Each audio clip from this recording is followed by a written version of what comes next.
बिस्मिल्लाहिर्रहमानिर्रहीम। अस्सलाम वालेकुम नाज़रीन कराम, नई वीडियो में आपको खुश आमदीद कहते हैं।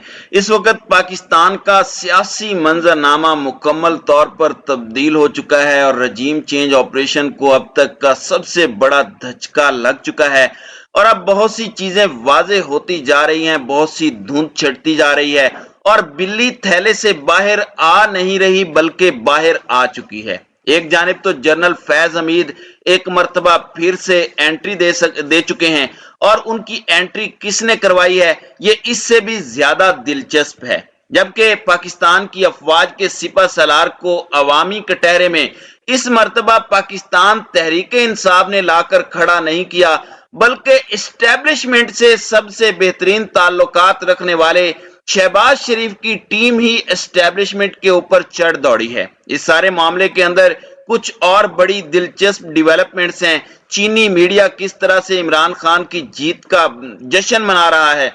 मरियम नवाज ने खतरे की एक बहुत बड़ी घंटी बजाई है और मैं ये समझता हूं कि इस इशू को मरियम ने जिसका इंदिया दिया है इग्नोर नहीं किया जा सकता, क्योंकि कहीं एक छोटा सा फायदा देकर और गैर मुतअस्सिब बताकर इलेक्शन कमीशन और chief election commissioner Sikandar Sultan Raja कोई बहुत बड़ी वारदात तो नहीं डालने वाले। इस चीज को भी डिस्कस करेंगे। जबकि 22 तारीख को परवेज इलाही को इलेक्शन हरवाने के लिए एक घनौना मंसूबा बनाया गया है और इस पर बदमाशों की तरह वावेला भी किया जा रहा है, इसे भी एनालाइज करेंगे। बहुत ज्यादा पॉलिटिकल डेवलपमेंट्स हैं और मेरी कोशिश होगी कि इस व्लॉग के अंदर अभी तक का जो पूरा पॉलिटिकल सिनेरियो है, मंजरनामा है, इसे वाजे करके रखा जाए। नाज़रीन इकराम, कप्तान ने कल कौम से खिताब किया। एक मर्तबा फिर उन्होंने इलेक्शन कमीशन को अपने निशाने पर रखा और यह पहली दफा है कि जीतने वाली जमात कह रही है कि धांधली बहुत ज्यादा हुई है।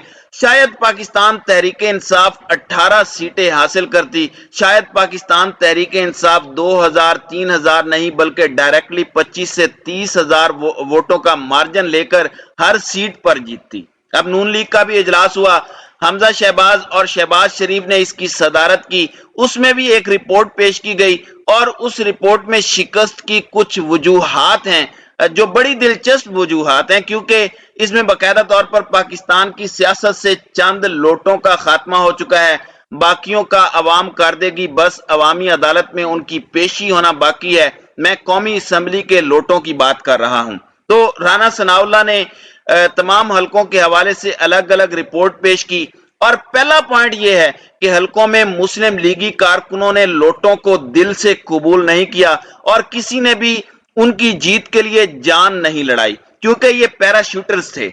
फिर इन्होंने ये भी मान लिया कि महंगाई का जिन बेकाबू था और जो हमने तेल और ऑयल की प्राइसेस बढ़ाई जो सैकड़ों में थी और उसके बाद जो चंद रुपए की कमी की गई ऑयल प्राइसेस में, वो बैक फायर कर गया, जिस पर अवाम गुस्से में आई और अवाम ने कहा कि क्या हमें ये पागल बना रहे हैं और इन्होंने हमें समझा क्या हुआ, तो ये बैक फायर किया और इसका नुकसान हुआ। अब दूसरी जानिब मरियम नवाज ने खतरे की घंटी बजा दी और मैं जाती तौर पर समझता हूं कि यह खतरा, यह खदशा पाकिस्तान तहरीक इंसाफ को है और ममनुआ फंडिंग केस जिस पर पीटीआई कहती है कि सारी जमातों का एक साथ फैसला करें, लेकिन इलेक्शन कमीशन ऐसा नहीं करेगा। वो एक नंगी तलवार पीटीआई पर लटकाई हुई है और उसमें पाकिस्तान तहरीक इंसाफ को मुकम्मल तौर पर खत्म किया जा सकता है, क्योंकि क्या इस तरह से इमरान खान की सियासत खत्म हो जाएगी? वो एक नई पार्टी रजिस्टर करेंगे और हो सकता है कि ऐसा करने पर रद्द अमल में अवाम और ज्यादा इमरान खान को वोट दे। लेकिन मरियम नवाज ने इंदिया दिया है और इलेक्शन कमीशन से एक तरह का मुतालिबा किया है या फिर ऑर्डर दिया है, अब ये नहीं पता, लेकिन उन्होंने कहा कि अपनी ही 20 सीटों पर 5 पर हार जाने के बाद ज्यादा जोम में आने की जरूरत नहीं है। हालांकि ये पीटीआई की सीटें नहीं थी, इनमें से 10 ऐसे थे जो आजाद जीतने वाले थे और इस मर्तबा आजाद का अपना वोट बैंक और नून लीग का वोट बैंक जो है वो इमरान खान ले उड़ा है। ईसीपी पर हमला आपकी धांधली की वजह से नहीं बल्कि फॉरेन फंडिंग फैसले का खौफ है। आपको मालूम है कि इसमें सब आपके खिलाफ नाकाबिल तरदीद शवाहिद सामने आ चुके हैं जिनका मंजर आम पर लाया जाना नागुजीर है। ईसीपी जल्द फैसला सुनाए, यानी इलेक्शन कमीशन ऑफ पाकिस्तान फौरन फंडिंग, जो इमरान खान के खिलाफ, इमरान खान की पीटीआई के खिलाफ जो फैसला है उसे फौरन सुनाए, और ये हो सकता है। दूसरी जानिब इमरान खान की जेर सदारत इजलास हुआ है, उसमें प्रेशर कायम रखने पर बात हुई है कि वो कम नहीं होने देना। अब इस सब के अंदर पाकिस्तान तहरीक इंसाफ और काफ लीग ने अपने एमपीएस को बाहर जाने से रोक दिया है, और इस वक्त ये कहा गया है कि मुकम्मल तौर पर इस असम्बली अरकान बाहर नहीं जाएंगे, लाहौर में रहने की हिदायत है। और राना सनाउल्लाह ने एक अजीब धमकी दी है, और मुझे इस स्टेटमेंट की समझ नहीं आ रही, आप लोग खुद भी समझ जाएंगे कि ये कहना क्या चाह रहे हैं। तो वफाकी वजीर दाखिला राना सनाउल्लाह का कहना है कि वजीर आला के इंतखाब के लिए हमारे 5 वोट कम हैं, और 22 जुलाई को 5 अरकान ना पहुंच सके तो परवेज इलाही वजारत आला ढूंढते फिरेंगे। ये कैसे नहीं पहुंचेंगे? ये किसी बॉलीवुड फिल्म के अंदर कोई गवाह है जिसे रास्ते में गुंडे रोक लेंगे और वो अदालत में ऐन वक्त पर नहीं पहुंच सकेगा, तो ये तो फिर गुंडागर्दी हुई। और इलेक्शन कमीशन को इसके ऊपर नोटिस लेना चाहिए, लेकिन यकीनन वो इस पर नोटिस नहीं लेंगे। दूसरी जानिब पहले दिन से ही शोर था कि इमरान खान जनरल फैज को आर्मी चीफ बनाना चाहते हैं। अब आप देख लें कि जनरल फैज इशू को जावेद लतीफ रीसर्फिस कर चुके हैं, मंजर आम पर दोबारा ला चुके हैं, मुख्तदर हलकों पर ये सवाल उठा चुके हैं, और फौज में तफरीक की बात की गई है। फौज के अंदर कौन ऐसा ऑफिसर है जो इन्हें, यानी जनरल फैज हमीद को आर्मी चीफ नहीं बनने देना चाहता था, जो नवाज शरीफ के पास गया। कभी जनरल फैज को खुडे लाइन कहना और फिर दोबारा से वापस ले आना, तो ये बड़ा बर्निंग इशू बन चुका है। और मैं ये जाती तौर पर समझता हूं कि पाकिस्तान की अफवाज के तर्जमान मेजर जनरल बाबर इफ्तिखार साहिब जिस तरह से बेहतरीन अंदाज में अफवाहों के खिलाफ प्रोपोगेंडे पर भी प्रेस कॉन्फ्रेंस करते आए हैं, उन्हें जावेद लतीफ और नून लीग का पूरा टोला, फिर मरियम नवाज और नवाज शरीफ भी, उन्हें भी लॉन्च कर दिया गया है। तो इन सब को जवाब देने और वजाहत देने के लिए आना चाहिए। फिर एक बड़ी दिलचस्प बात हुई है, चीन के साथ शहबाज शरीफ के ताल्लुकात कैसे हैं आप सबको पता है। अब ये वजीर आजम से साबिक वजीर आजम भी होने वाले हैं। कोई भी वजीर आजम बनता है तो वो सऊदी अरब और चाइना का दौरा जरूर करता है।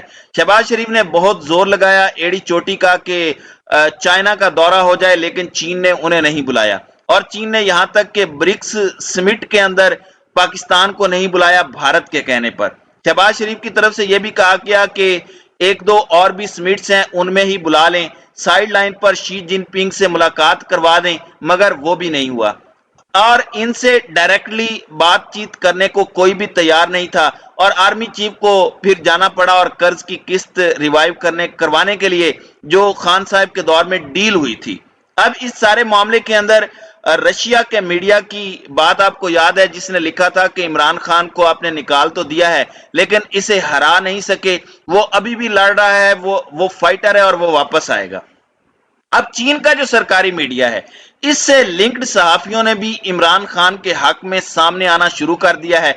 इमरान खान की हालिया जीत पर बड़ा पॉजिटिव तबसरा हुआ है, उनके क्लिप्स भी शेयर हो रहे हैं, उन्हें ट्रिब्यूट भी दिया जा रहा है।